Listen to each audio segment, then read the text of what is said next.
Hi, my name is Mike Combs and I live in District 62.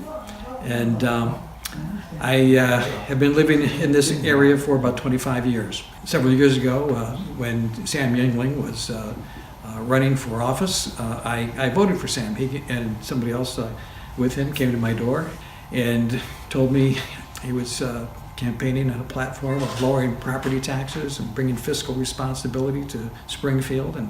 And I believed him. And I think in my own way, I was looking for my own type of hope and change, because my property taxes had gone up 17 years in a row without fail, even though my assessments hadn't. And I was looking for someone who might be able to make a difference, and that's what Sam promised me. And I believed him. And well, over the last 5 years, or 5 years plus, my property taxes have continued to rise every year. I was just getting so fed up with it. I was anticipating leaving the state because we just don't think that what's happening in Illinois is something that's sustainable long term. There needs to be more fiscal responsibility, more fiscal accountability in Springfield. And certainly we believe that the people that we elect need to help bring that voice of reason down there. You know, I've been following things in Washington, D.C. over the last couple of years, especially leading up to the presidential campaign. And something that I've been concerned about, the kind of polarization that's taking place among the political leaders in our country, and I don't think it's healthy for our country as a whole.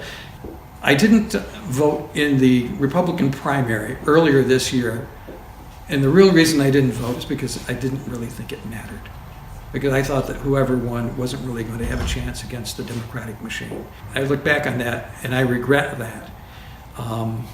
And I think one of the things that has impacted me over the last several months, especially since the primary, negative ad campaigning that I think has no place in healthy campaigning, when people should be running based on their own track record, their own performance, their accomplishments, focusing on those things and what they have contributed and can contribute in the future, rather than coming up with these ludicrous statements of associating people with the most negative things you can possibly think of. It's divisive, it polarizes our communities, it polarizes relationships at every level of the community.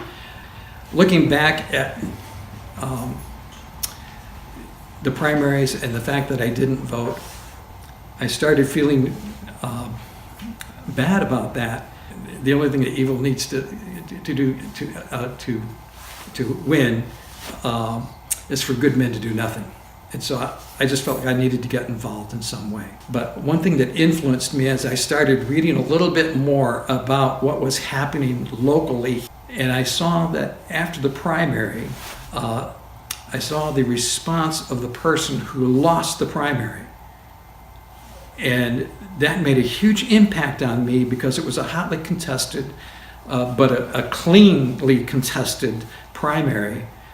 But the person who lost didn't just wash his hands of the situation and go back to his previous life. No, he actually decided to throw his full support to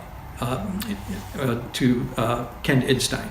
That's the kind of character, that's the kind of heart that we need from the politicians.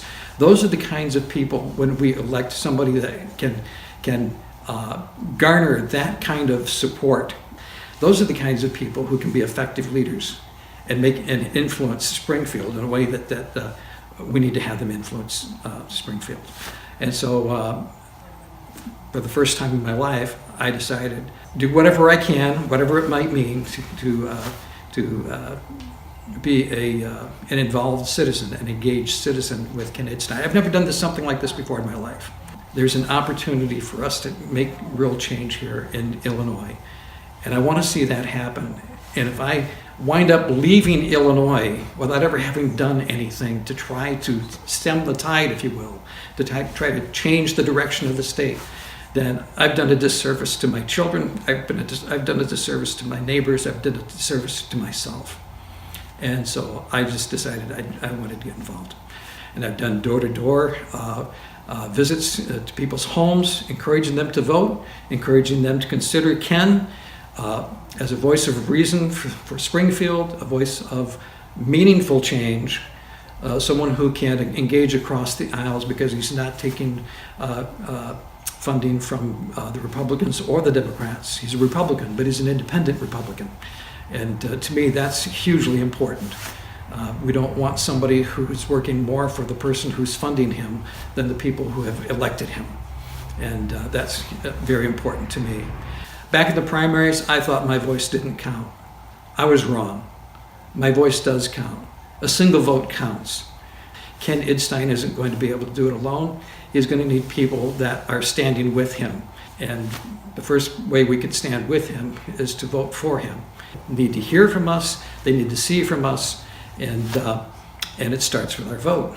And for me, that's what I'm going to do. I'm going to vote this coming November 6th. And I just encourage you to do the same.